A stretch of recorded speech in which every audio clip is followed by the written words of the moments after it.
Bonjour à tous les amis, on se retrouve avec Maynard pour la seconde vidéo du tutoriel pour le Bastion.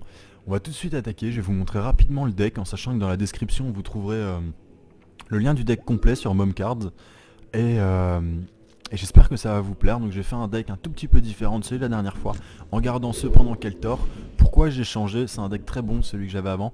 J'en ai changé un petit peu parce que je me rends bien compte que vous ce que vous voulez c'est beaucoup de decks, on me le demande beaucoup dans les vidéos, je m'aperçois que pour vous c'est vraiment pas clair. Donc je suis allé voir sur les forums d'Ubisoft où j'ai fait un petit peu de pub et tout, d'ailleurs je remercie la communauté si elle m'écoute qui est vraiment super sympa. J'ai été bien accueilli, vraiment il y a eu du like, il y a eu des visites, enfin vraiment les gens bien. Et je les remercie bien bas. Je suis allé voir un petit peu les decks qui étaient proposés. Bon, il y a des très bons decks. Déjà, il n'y en a pas beaucoup qui sont proposés, mais ceux qui sont proposés sont des très bons decks, mais de très haut niveau. Du genre, bah voilà quoi, on va vous demander de balancer 4 vautours. Voilà, moi j'en ai un. Vous voyez, c'est une carte qui est pas très courante, qui est dans les nouveaux packs qui sont assez chers, pas facile à avoir. Par exemple avec comment elle s'appelle?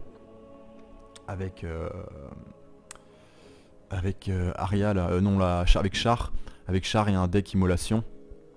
Dans lequel on demande, il y a un, je sais plus si c'est Immolation ou quoi, enfin voilà, il y a des decks qui sont prévus. Immolation c'est pareil, c'est une carte qu'on n'a pas facilement. Il y a des decks avec 4 chevaucheurs, il y a des decks où on demande 4 assassins et 4 Mandpao. Mandmorpao, par contre je viens de penser à un truc, ouais, les Mandmorpao je vais quand même les rajouter. Pourquoi mes amis? Eh bien simplement parce que je pense qu'ils sont dans le deck Necro. Et excusez-moi une petite seconde que je trouve ça. Ils ne sont pas là, ça ne m'arrange pas du tout. Où est-ce que je les ai mis? Où est-ce qu'ils sont mes petits Mandpao là? Qu'est-ce que c'est que ça? Alors, ça c'est vide. Alors pourquoi est-ce que... Ah ils sont là. Bah ouais mais ça me dit pas où ils sont. J'imagine qu'ils sont dans le Xorm des Crush. Voilà. Donc hop, j'enlève les deux Mandpao que j'ai seulement sur ce compte là, c'est dommage. Sur mon compte à moi j'en ai 4 et je vous avouerai que j'aurais mis les 4. Voilà, c'est toujours pareil, bah d'ailleurs c'est bien parce que comme ça reste proche de vous. Il y a des decks où on vous demande d'avoir 4 assassins noirs, 4 Mandmorpao, 4 vautours. Enfin vous voyez c'est pas des cartes qui sont du tout à la portée de tout le monde quoi. C'est vraiment des cartes pas faciles à avoir. Et donc moi j'essaye quand même d'être un petit peu équilibré, vous voyez, si j'ai pas mis encore un épique, j'ai pas mis les épiques de fin du jeu là, enfin de late game. Enfin, j'ai vraiment voulu, Nila d'ailleurs, de toute façon le monde sang est vraiment pas très bon sauf en OTK. Alors, mes Mandpao, où sont-ils encore passés mes amis? On va y arriver. Voilà, 1-2 Mandpao.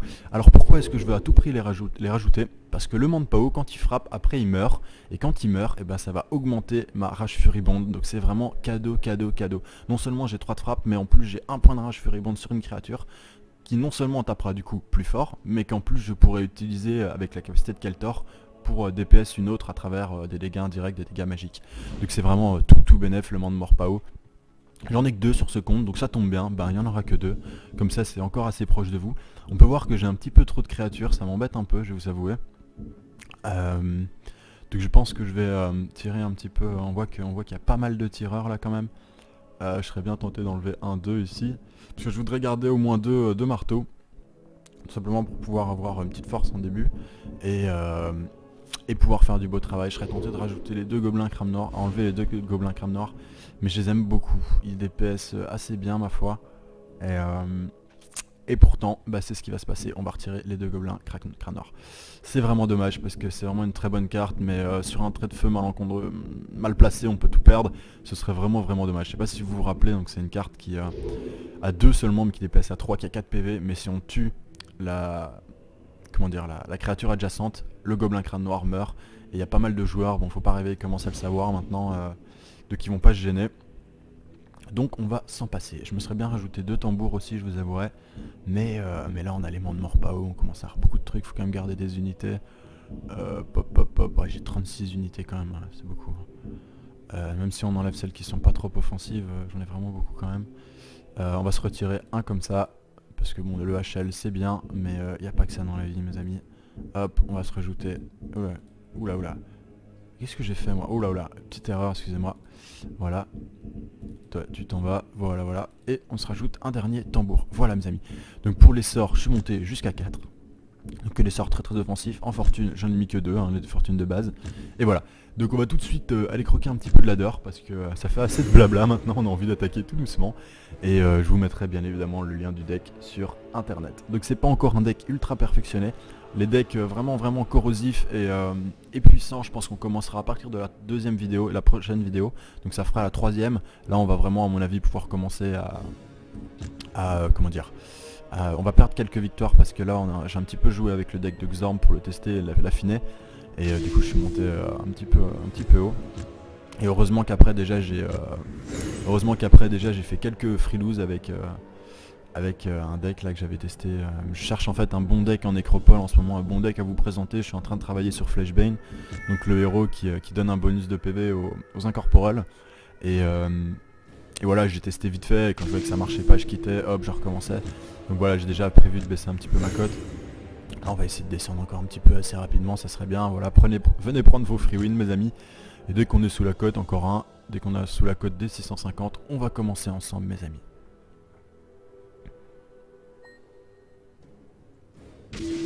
Voilà, des free wins et des free wins, venez voir Bibi, c'est cadeau. Voilà, tout le monde se gave, là, des bons gros points de code pour tout le monde, ça fait plaisir. Allez, cette fois-ci, c'est parti pour de bon, on va croquer un peu de ladder.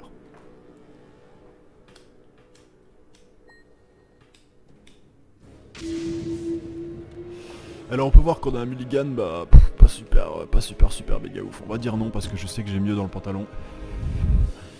Donc voilà, un petit temps de latence, hein, mon adversaire qui met du temps à choisir son deck. Il y a des mecs qui font ça en fait exprès pour ne pas commencer, pour avoir l'avantage. Il paraît que quand on fait ça, bah vous voyez là c'est le cas, c'est peut-être du hasard ou pas. Donc j'ai un deck pas beaucoup mieux à vrai dire. Et apparemment quand on fait ça on ne commence pas. Donc je ne sais pas si c'est vrai mes amis, mais on va bien vite le savoir. Enfin on ne le saura à mon avis jamais. Mais globalement il y a cette petite rumeur que quand on met du temps à choisir son mulligan on ne commence pas. Et normalement ça va lui permettre de prendre l'avantage. Donc voilà, là il fait une très bonne opération. Voilà. Hop. Mais je vais le laisser certainement taper un coup sur mon marteau. C'est pas très grave sur mon petit Donkey Kong. Qui a, figurez-vous, non pas 4 bras mes amis, mais 3 bras, c'est assez rare, ça doit pas être pratique. Il en a 2 du côté droit et un seul de l'autre. C'est un petit peu embarrassant quoi, j'ai envie de vous dire, ça doit pas être bien. Voilà, donc mon adversaire qui met du temps, là, il n'y a pas de raison de prendre du temps, on aimerait bien que ça joue un peu. Et qui est de base apparemment un adversaire nécropole. Donc on peut imaginer qu'il s'est fait ramoner par des joueurs du Bastion, qui s'est dit oh ouais le Bastion c'est fort et tout, et donc il a envie de jouer Bastion. Voilà, donc très bien à lui, hein, on lui souhaite beaucoup de plaisir et beaucoup de réussite, très important. La réussite c'est vraiment très important. On va mettre ça là, comme ça on le finger in the nose, vous voyez ce que je veux dire, et roll ma poule quoi. Allez hop. Donc s'il attaque, il est condamné, donc c'est cadeau quoi. Et est-ce qu'il va faire ça? Est-ce qu'il va sacrifier une de ses unités bêtement? On l'espère, ça nous arrangerait bien. Voilà, donc il choisit de la sacrifier en plus sur le tambour, donc un très mauvais calcul, à moins qu'il ait un double trait de feu ou je ne sais pas quoi. Mais venant d'un héros qui ne gère pas la magie du feu, comme vous pouvez le voir, ça m'étonnerait un peu.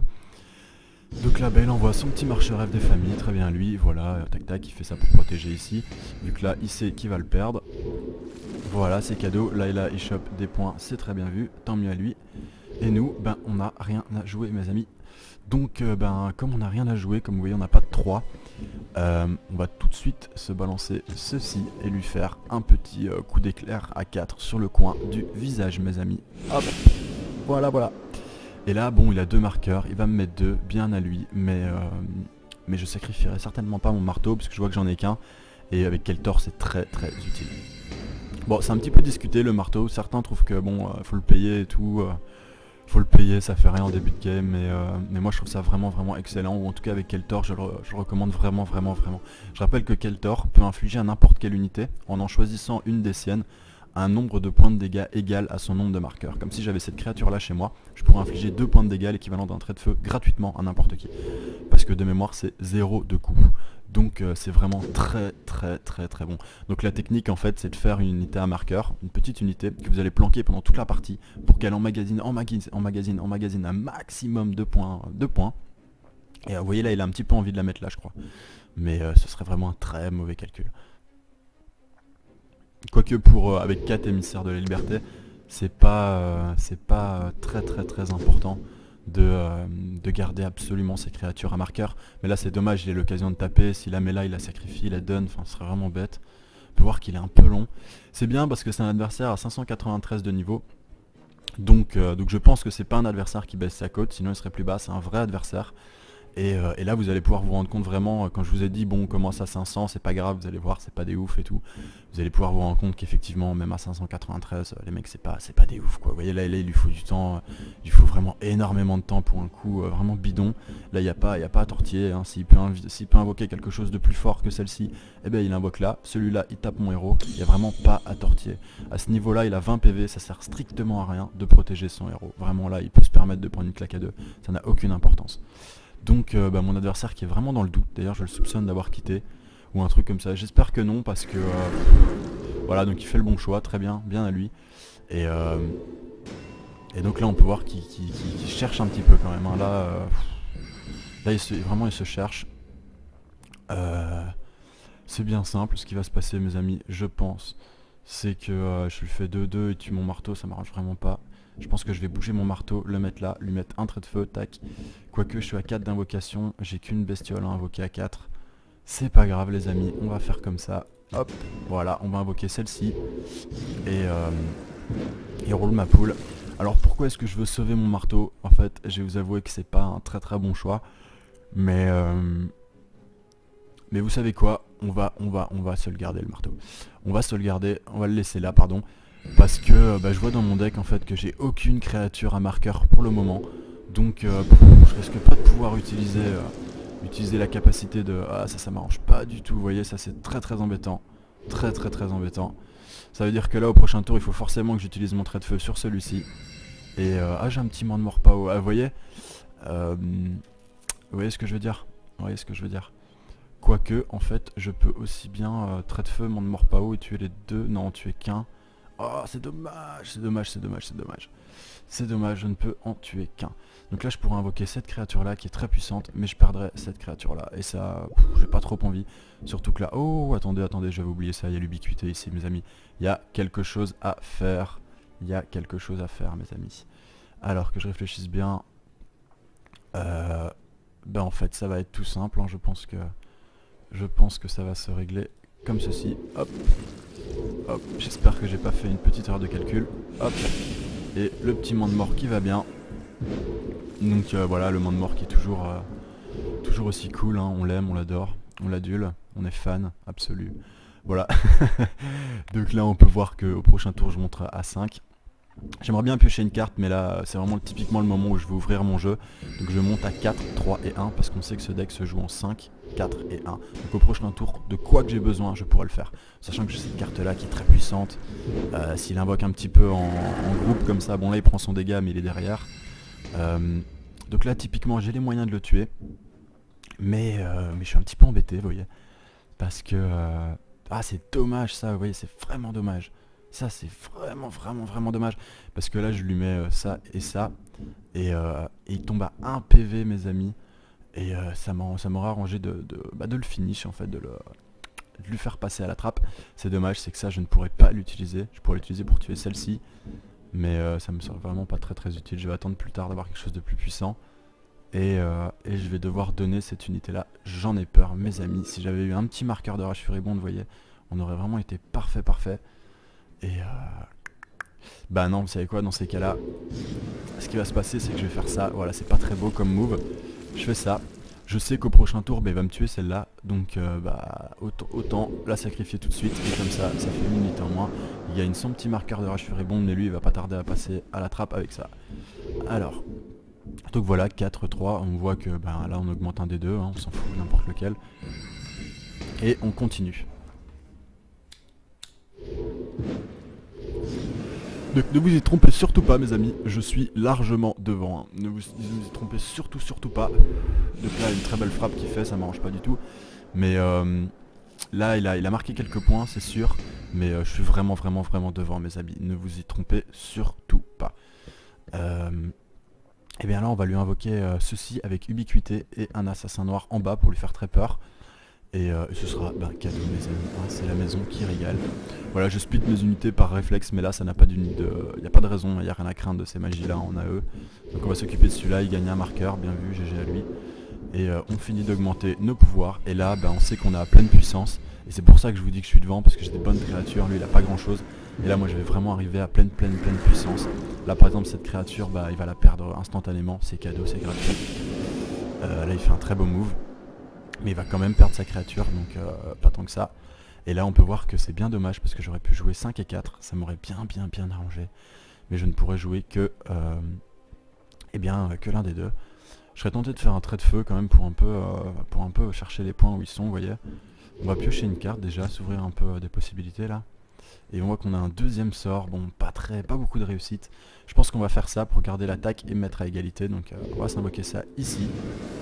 Lui faire un petit trait de feu, hop, lui faire ceci, comme ça j'ai toujours l'attaque de celui-là libre, et c'est 4 points qu'il prend dans les dents.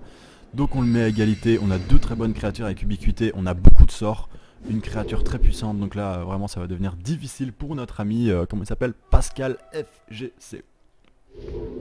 Voilà, donc on va voir qu'il joue des sorts, hein, complètement pétés. C'est très bien joué à lui. Là concrètement, ça m'arrange pas trop, hein. Enfin quoique en fait si, ça m'arrange très bien, voilà, hop, voilà, comme ça, il est mort, ça c'est fait. Et on va se faire une petite ligne offensive ici et ici mes amis. Et là très clairement on l'attend de pied ferme, hein. On a vraiment beaucoup de sorts. Là on va pouvoir emmagasiner des marqueurs de rage furibonde s'il continue à faire des sorts comme un idiot. Et roule ma poule. Ce genre de sort c'est vraiment pas très optimisé. Là il a eu beaucoup de chance parce que dans mon deck j'ai pas eu de chance, j'ai pas reçu voilà, donc le petit voilà. Mais s'il continue à faire ça, là il a de la chance que j'ai pas sorti cette carte là. Bah oui, je joue la banane avec ça à jouer. Et c'est un petit peu énervant, vous voyez, là il a un espèce de jeu un deck un peu chelou. C'est vraiment un deck à la con quoi, qu'on se le dise bien, c'est vraiment n'importe quoi ce qu'il nous joue là. On peut voir qu'on peut jouer 5 et 3, donc c'est ce qu'on va faire. Et hop. Et plutôt que de perdre cette unité bêtement, je vais la bouger. Et voilà. Donc là évidemment il n'a pas pris les dégâts, hein, ça lui fait sauter son bouclier. Sauf que maintenant, s'il continue à faire des petits sorts, tout ça là, et je vais emmagasiner les marqueurs de rage furibonde ici, utiliser la capacité de Keltor et ça va commencer à faire très mal. Donc là tant mieux qu'il me l'invoque, parce que où qu'elle aille je peux la tuer. J'espère qu'il va pas me la mettre là, voilà, très bon choix. Très bon choix. Comme ça je vais juste l'éclater quoi. Je vais juste me faire ces deux créatures en une fois, c'est cadeau. Et là s'il me l'invoque là ou là c'est parfait. Voilà, très bon choix. On le remercie d'avoir joué ça, c'est vraiment bien joué à lui. Donc il va tout de suite se prendre ceci, hop, une da face. Et un petit coup de 2, voilà, et sa grosse créature, elle est hop à la trappe mes amis. Et maintenant on va vraiment commencer à envoyer la grosse purée. Juste pour apprendre à notre adversaire que nous aussi on en a dans le pantalon. Hop. Donc là concrètement il est fini de chez fini. Hop, voilà. On le remercie d'avoir joué et il a tenté sa chance. Voilà, donc il m'en rappelle, hein, on peut voir que c'est un adversaire qui a vraiment un deck de merde, hein, concrètement. Ce qu'il a fait c'est complètement débile parce qu'il va la perdre aussi, hein, je vous rassure. C'est vraiment, il va perdre celle-là aussi d'ailleurs. C'est vraiment débile ce qu'il a fait parce que il a un espèce de deck entre le slowpoke OTK et avec des créatures puissantes, beaucoup de sorts, enfin un drôle de truc, vous voyez, on sent le joueur qui est parti un peu dans tous les sens, le joueur pas très discipliné dans sa construction de deck, qui joue pas très malin non plus, parce que il doit un peu se douter qu'il va ramasser quoi. Donc voilà, sa bonne créature, elle passe à la trappe. C'est dommage parce que là il y a toutes les chances qu'il abandonne. En fait j'aurais même pu faire un excellent move ici, je ne l'ai pas fait. Pour le finir j'aurais pu, donc là il va tenter tout ce qu'il a, hein, voilà, ou alors déco parce qu'il a un petit peu la rage. On va se mettre ça, comme ça les marqueurs de rage furibonde on les a, et c'est cadeau mes amis. Au prochain tour, quoi qu'il arrive, il passe à la trappe. Donc vous voyez, c'est un deck comme je vous l'ai dit en 5, 4 et 1, donc il est un petit peu lent à se mettre en place, mais plus la game avance, plus vous avez de la force, quoi. Plus vous devenez vraiment puissant. D'autant qu'avec Keltor qui joue avec les marqueurs de rage furibonde, on n'a pas pu le voir ici, mais plus la game dure, plus vous emmagasinez des marqueurs et plus vous devenez puissant quoi. Moi j'ai eu des games où sur un personnage que l'adversaire n'arrivait pas à tuer, je montais à 8 marqueurs, je pouvais one shot n'importe quelle créature qui m'invoquait. Enfin à partir de là le joueur, s'il a vraiment rien pour tuer la créature, vous savez, vous mettez ça sur une unité comme ça, si le mec a pas la magie pas la magie du nuage avant qui permet de taper à 6 ou la magie des ténèbres, bah il est concrètement foutu quoi. Ou alors s'il les a et que vous voyez qu'il est pas monté assez haut, bah il est foutu aussi. Donc là bon, notre ami a misé tout ce qu'il avait sur ces deux créatures puissantes. Et on peut voir que, et ses sorts qui n'étaient vraiment pas optimisés du tout, hein. C'était, voilà, quand vous commencez à jouer ça, plus ça ressemble vraiment à du Slowpoke. Et Ugloteka, on peut voir qu'il en avait plusieurs, je crois qu'il en a même eu 3. Enfin c'est vraiment pas optimisé du tout quoi. Quand vous avez des créatures et tout, enfin c'est vraiment bof, parce que ça frappe évidemment les créatures alliées, comme vous pouvez le voir. Donc à la limite si vous en avez une dans votre deck ça peut servir si vous êtes vraiment en difficulté. Mais même si vous êtes vraiment en difficulté ça renversera pas drastiquement la valeur parce que ce n'est que 3 points. Donc c'est vraiment discutable. Moi je trouve que quand on joue créature c'est vraiment idiot de monter autant en puissance d'invocation, en force et d'utiliser des sorts comme ça. Ça veut dire qu'il va invoquer des créatures et finalement bah il les joue pas. Donc là bah mes amis si on a l'occasion on va directement hop lui mettre une petite baffe avec lui, comme ça on lui met un maximum de dégâts. On peut voir qu'il a quitté, ça c'est vraiment pas sympa, ne faites pas ça mes amis parce que bah, il vous prive de votre victoire, c'est vraiment pas agréable, il vous enlève des points que vous auriez pu lui faire. Enfin c'est vraiment, non c'est vraiment pas sympa du tout de faire ce genre de choses. Et voilà c'est petit quoi, vous avez perdez la tête haute mes amis. Et ressaisissez-vous, changez votre deck, perfectionnez votre game et attaquez. Je vous fais à tous des gros bisous, j'espère que ça vous a plu. Je n'oublie pas, promis, de vous mettre, d'ailleurs je vais tout de suite me mettre sur cette fenêtre là pour le faire maintenant, de vous mettre le lien du deck sur internet. C'est un petit deck que je le rappelle accessible à tous, facile à jouer comme vous avez pu le voir, il n'y a vraiment rien de concret, on a des très bons sorts, enfin c'est vraiment facile. Et voilà, n'hésitez pas à le copier si vous le voulez, j'ai voulu mettre des créatures pas trop fortes. Si vous n'avez pas les assassins noirs, eh bien c'est très simple, vous les remplacez par quelque chose de plus ou moins équivalent. Vous me direz quoi? Eh bien enfin de plus ou moins équivalent avec ce que vous pouvez disons. Vous pouvez par exemple le remplacer par le gobelin crâne noir si vous en avez, en sachant bien qu'il faudra bien les placer. Si vous déplacez une unité qui est à côté du gobelin crâne noir, pensez bien à la déplacer de nouveau dans une position adjacente de celui-ci, sinon il mourra, vous faites pas avoir, ça m'est arrivé quand j'ai commencé avec. Ou si vous n'avez pas le gobelin crâne noir, vous aurez forcément le chasseur gobelin. Et mettez au pire voilà du chasseur gobelin à la place de ça. À propos des mandes morts, si vous n'avez pas de mandes morts PAO, bah c'est bien dommage si vous jouez Keltor. Vraiment, achetez les packs, allez voir sur mes momcard dans quel pack sont les mandes morts et achetez-en parce que c'est vraiment très utile comme carte. Surtout quand on joue Keltor, comme je vous l'ai expliqué au début de la vidéo. Vous n'en avez pas mes amis, eh bien utilisez par exemple ceci, voilà qu'on a tout le temps. On peut voir là dans mon deck que tac j'ai pas mal de créatures physiques, ouais j'ai des tireurs aussi quand même. En 3 j'ai pas mal de choses. Pourquoi pas mettre une petite créature vivacité, ça peut servir. Sinon vous pouvez mettre celle-là, non celle-là moi je la trouve vraiment discutable. Elle peut permettre de dépanner à la charge et tout, mais elle est surtout sensible à la riposte avec 3 PV pour une créature de mêlée, c'est vraiment pas ouf. Voilà, bah si vous pouvez vraiment pas mettre les mandes morts pas haut, franchement, mettez-vous un petit centaure, ou deux, voilà, mettez-vous 2 centaures, ou 2 créatures avec vivacité, enfin vous voyez, il y a moyen de faire quelque chose. Et sinon, tout le reste, bah, c'est ma foi des créatures tout à fait accessibles, hein, comme vous pouvez le voir, voilà. Un dernier petit mot à propos du deck. Quand vous le pouvez, si vous en avez les chevaucheurs du vautour crâne noir, sachez-le, c'est une excellente unité. Une excellente unité. C'est une de mes créatures préférées avec le bastion, enfin c'est vraiment ouf. Quand vous tuez des unités, bah, son coût baisse. Et il y a des moments, si vous en avez 2 en main, bah, vous allez pouvoir invoquer 2 chevaucheurs, 2 unités à 4 pour 1 ou 2 de coups, 1 x 2 ou alors 4 au maximum pour les 2. Ça peut vraiment devenir très vite intéressant. Ça tape fort, ça a une bonne riposte, ça a beaucoup de PV. C'est vraiment très bon mes amis pour un coût minime après déduction. Donc voilà, je vous fais des gros bisous à tous et on se retrouve très bientôt pour de mémoire la deuxième vidéo de la nécropole. Gros bisous, passez une bonne journée les amis. Il y a des mecs qui font ça en fait exprès pour ne pas commencer, pour avoir l'avantage. Il paraît que quand on fait ça, bah vous voyez là c'est le cas, c'est peut-être du hasard ou pas. Donc j'ai un deck pas beaucoup mieux à vrai dire. Et apparemment quand on fait ça on ne commence pas. Donc je ne sais pas si c'est vrai mes amis, mais on va bien vite le savoir. Enfin on ne le saura à mon avis jamais. Mais globalement il y a cette petite rumeur que quand on met du temps à choisir son mulligan on ne commence pas. Et normalement ça va lui permettre de prendre l'avantage. Donc voilà, là il fait une très bonne opération. Voilà. Hop. Je vais le laisser certainement taper un coup sur mon marteau. C'est pas très grave sur mon petit Donkey Kong. Qui a, figurez-vous, non pas 4 bras mes amis, mais 3 bras, c'est assez rare, ça doit pas être pratique. Il en a 2 du côté droit et un seul de l'autre. C'est un petit peu embarrassant quoi, j'ai envie de vous dire, ça va pas être bien. Voilà, donc mon adversaire qui met du temps, là, il n'y a pas de raison, de prendre du temps, on aimerait bien que ça joue un peu. Et qui est de base apparemment un adversaire nécropole. Donc on peut imaginer qu'il qu'il s'est fait ramoner par des joueurs du Bastion et qui s'est dit ah ouais le Bastion c'est fort et tout. Et donc il a envie de jouer Bastion. Voilà, donc très bien à lui. Hein, on lui souhaite beaucoup de plaisir et beaucoup de réussite, très important. La réussite c'est vraiment très important. On va mettre ça là, comme ça on le finger in the nose, vous voyez ce que je veux dire. Et roll ma poule quoi. Allez hop. Donc s'il attaque, il est condamné, donc c'est cadeau quoi. Et est-ce qu'il va faire ça? Est-ce qu'il va sacrifier une de ses unités bêtement? On l'espère, ça nous arrangerait bien.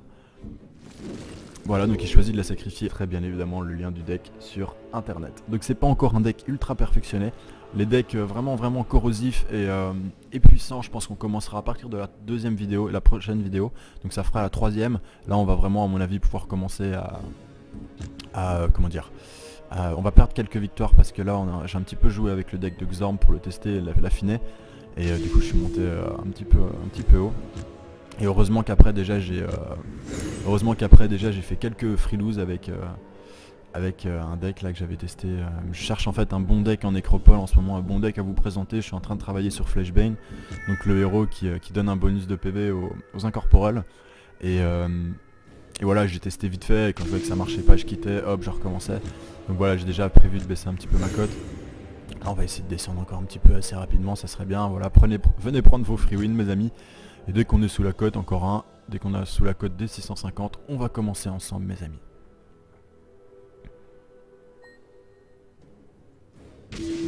Voilà, des free wins et des free wins, venez voir Bibi, c'est cadeau. Voilà, tout le monde se gave là, des bons gros points de cote pour tout le monde, ça fait plaisir. Allez, cette fois-ci, c'est parti pour de bon, on va croquer un peu de ladder.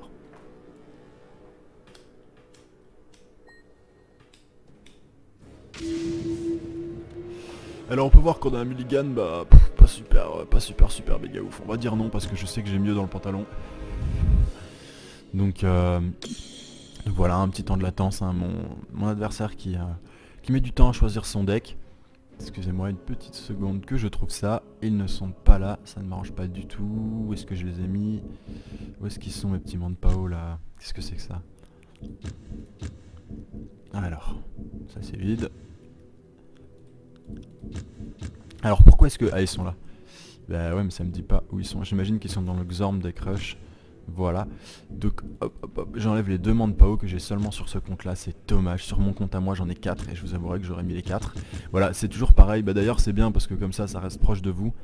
Il y a des decks où on vous demande d'avoir 4 assassins noirs, 4 Manpao, 4 vautours. Enfin vous voyez c'est pas des cartes qui sont du tout à la portée de tout le monde quoi. C'est vraiment des cartes pas faciles à avoir. Et donc moi j'essaye quand même d'être un petit peu équilibré, vous voyez, si j'ai pas mis encore un épique, j'ai pas mis les épiques de fin du jeu là, enfin de late game.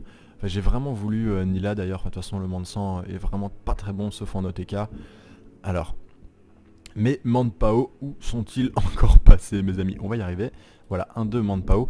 Alors pourquoi est-ce que je veux à tout prix les rajouter? Parce que le Manpao, quand il frappe, après il meurt. Et quand il meurt, ça va augmenter ma Rage Furibond. Donc c'est vraiment cadeau.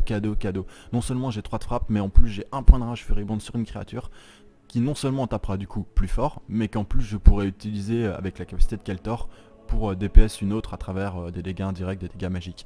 Donc c'est vraiment tout bénef le Manpao. J'en ai que 2 sur ce compte, donc ça tombe bien, il n'y en aura que 2. Comme ça c'est encore assez proche de vous. On peut voir que j'ai un petit peu trop de créatures, ça m'embête un peu, je vais vous avouer. Donc je pense que je vais tirer un petit peu, on voit qu'il y a pas mal de tireurs là quand même. Je serais bien tenté d'enlever 1-2 ici. Parce que je voudrais garder au moins 2 marteaux. Tout simplement pour pouvoir avoir une petite force en début. Et pouvoir faire du beau travail. Je serais tenté de rajouter les 2 gobelins crâne noir, enlever les 2 gobelins crâne noir. Mais je les aime beaucoup, ils DPS assez bien ma foi. Et pourtant, c'est ce qui va se passer, on va retirer les 2 gobelins crâne noir. C'est vraiment dommage parce que c'est vraiment une très bonne carte, mais sur un trait de feu mal placé, on peut tout perdre. Ce serait vraiment dommage. Je sais pas si vous vous rappelez, donc c'est une carte qui a 2 seulement, mais qui DPS à 3, qui a 4 PV, mais si on tue la créature adjacente, le gobelin crâne noir meurt. Et il y a pas mal de joueurs, bon faut pas rêver, ils commencent à le savoir maintenant, donc ils vont pas se gêner. Donc on va s'en passer. Je me serais bien rajouté 2 tambours aussi, je vous avouerai. Mais là on a les mains de Morpao, on commence à avoir beaucoup de trucs, faut quand même garder des unités. Pop pop pop, ouais, j'ai 36 unités quand même, hein, c'est beaucoup. Même si on enlève celles qui sont pas trop offensives, j'en ai vraiment beaucoup quand même. On va se retirer un comme ça, parce que bon, le HL c'est bien, mais il n'y a pas que ça dans la vie mes amis. Hop, on va se rajouter... Ouais. Oula oula. Qu'est-ce que j'ai fait moi? Oula oula, petite erreur, excusez-moi. Voilà. Toi, tu t'en vas, voilà voilà. Et on se rajoute un dernier tambour. Voilà mes amis. Donc pour les sorts, je suis monté jusqu'à 4. Donc que des sorts très très offensifs. En fortune, j'en ai mis que 2, hein, les fortunes de base. Et voilà. Donc on va tout de suite aller croquer un petit peu de ladder, parce que ça fait assez de blabla maintenant, on a envie d'attaquer tout doucement. Et je vous mets... Bonjour à tous les amis, on se retrouve avec Maynard pour la seconde vidéo du tutoriel pour le bastion. On va tout de suite attaquer, je vais vous montrer rapidement le deck en sachant que dans la description vous trouverez le lien du deck complet sur Momcards. Et j'espère que ça va vous plaire. Donc j'ai fait un deck un tout petit peu différent de celui de la dernière fois, en gardant cependant Keltor. Pourquoi j'ai changé? C'est un deck très bon celui que j'avais avant. J'en ai changé un petit peu parce que je me rends bien compte que vous ce que vous voulez c'est beaucoup de decks. On me le demande beaucoup dans les vidéos. Je m'aperçois que pour vous c'est vraiment pas clair. Donc je suis allé voir sur les forums d'Ubisoft où j'ai fait un petit peu de pub et tout. D'ailleurs je remercie la communauté si elle m'écoute, qui est vraiment super sympa. J'ai été bien accueilli, vraiment il y a eu du like, il y a eu des visites, enfin vraiment les gens bien. Et je les remercie bien bas. Je suis allé voir un petit peu les decks qui étaient proposés. Bon, il y a des très bons decks. Déjà, il n'y en a pas beaucoup qui sont proposés, mais ceux qui sont proposés sont des très bons decks, mais de très haut niveau. Du genre, bah voilà quoi, on va vous demander de balancer 4 vautours. Voilà, moi j'en ai un. Vous voyez, c'est une carte qui est pas très courante, qui est dans les nouveaux packs qui sont assez chers, pas facile à avoir. Par exemple avec comment elle s'appelle, avec Aria là, non là, avec Char. Avec Char il y a un deck immolation dans lequel on demande, il y a un, je sais plus si c'est immolation ou quoi, enfin voilà, il y a des decks qui sont prévus. Immolation c'est pareil, c'est une carte qu'on n'a pas facilement. Il y a des decks avec 4 chevaucheurs, il y a des decks où on demande 4 assassins et 4 Morpao. Par contre je viens de penser à un truc, ouais, les Morpao je vais quand même les rajouter. Pourquoi mes amis? Eh bien simplement parce que je pense qu'ils sont dans le deck Necro. Et